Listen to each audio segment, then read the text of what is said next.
Iba na ang konsepto ngayon ng phenomenal box office star na si Vice Ganda patungkol sa salitang tagumpay.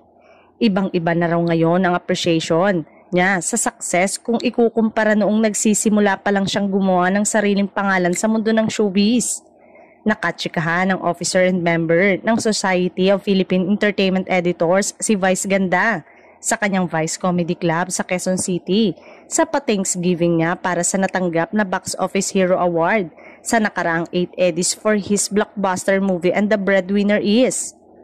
Pahayag ng TV host comedian, yung matulog ka lang ng masaya, nakakatulog ka ng mahaba-haba, yun ang success sa akin, that the material things na.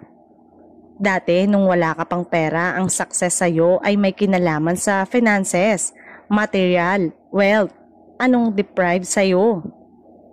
Kapag nakuha mo na yon, hindi na yon ang concept mo ng success. Sa akin, pahinga, family na, paliwanag pa niya.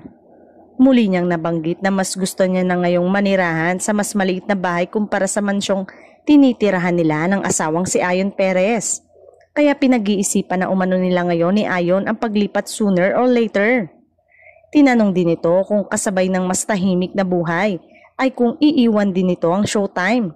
Sagot nito ay maraming beses na niyang binalak na iwan ang programa.